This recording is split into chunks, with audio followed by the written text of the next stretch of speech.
Боловсрол соёл шинжилгээ спортын сайдын хувьд энэ салбарт та шинэ хандлагаар, шинэ арга барилаар ажиллахыг ард түмэн шаардж байгаа маа. Яагаад ингэж байна вэ гэвэл өнгөрч байгаа хугацаанд боловсролын яам маань нэг тавилга нийлүүлдэг, компьютер өгсөн тоогоо их ярьдаг, сургууль цэцэрлэг барьснаа ярьдаг, ийм яам болсон, бодлого байхгүй болсон. Гэтэл дэлхий дээр бий болоод байгаа шинэ мэдлэгийн менежмент, инновац дээр бий болгож чадвартай иргэн төлөвшүүлэх гэдэг бодлого алдагдсан. Ийм учраас та шатны боловсролын систем болон энэ боловсролын байгууллагууд үйл ажиллагаа явуулж байгаа энэ бүх төрлийн өмчийн одоо ихтэй ерөнхий улсын сургуулиуд нэг үнэлт дүгнэлт өгөх гадаад дотоод экспортын баг ажиллуулаач. Яагаад гэж байгаа юм бэ гэвэл төлбөр нь тэнгэр газар шиг ялгаатай мөртлөө агуулга нь баг ижил шахуу гэдэг гомдол гардаг. Орчин буцаад яригддаг.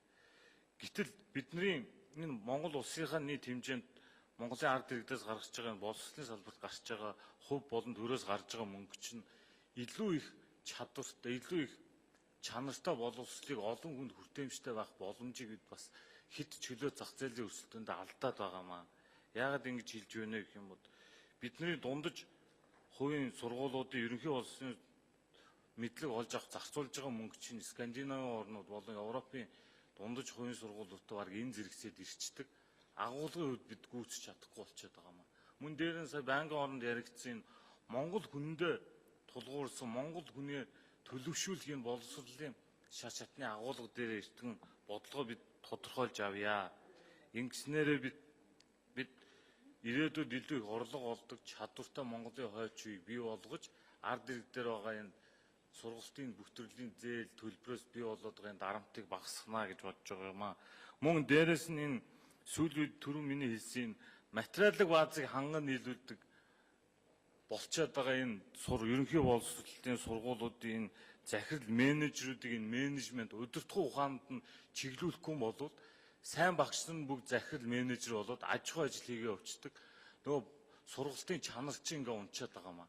Тэгээд нийт 300 хүүхэдтэй одоо хувийн олимпиад болдог. Гэтэл нэг 3 хүүхэд нь өндөр медаль авахаар тэрүүгээр бүх боловсрол тим явж байгаа юм шиг ингэж нэг хүүхдэд ногдох юм уу энэ боловсролын чанарыг бид дэвшлүүлж ёстой гэдэгт бодож байна.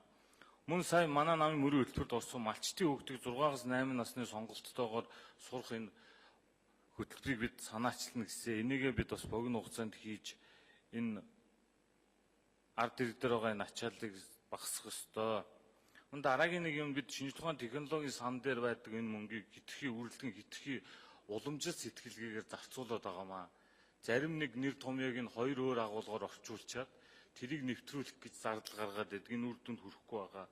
Мөн шинжилгээ ухааны академийн дэргэдэх байгууллагуудын бүтцийн өөрчлөлтийг бид уламжлалаа хадгалж хийх ёстой. Яагаад ингэж байгааг вэ? Монгол улсын гадаадд төрийн сангаас сурсан залуу эрдэмтэд маань гадаадын шинжилгээ ухааны технологийн паркуудын бүтээл дээр ажиллаад байдаг. Гэтэл бид нар эндээс төрийн сангаар зээл хөнгөлтийг өгөө яваад байгаа. Энэ дээрээ бид өөрсдийнхөө оюуны өмчтэй чадвартай залуучуудаа дэм өгөө. Энэ дээрх мөнгийг хичнээн төсөв хүнд байгаа ч гэсэн тодорхой дээр нь хэсгүүд дээр нь нэмэх ёстой бахаа гэж бодож байна.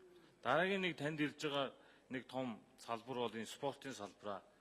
Энэ спортыг дэмжигчдэр өмнө явж исэн бидний уламжилт төсөв маань дандаа уламжлалт олимпийн спортууд дээр бий болоод байсан. Гэтэл шинээр бий болж байгаа спортууд дээр нэгэн жигд бас энэ төсвийг нь хуваарлах зүйтэй бахаа гэж бодож байна. Ингээд эх 4 жил Монгол улсын ирээдүй болсон залуучуудыг, оюутнуудыг цэгцтэй, чадвартай, зөв мэдлэгийг олж шинэ иргэн болон төлөвшүүлэхэд таны туршлага, таны ноён нуруу, таны зүтгэл бол манай намын өртгийг бүрэн биелүүлж чадна гэж бодож байна. Танд амжилт хүсье.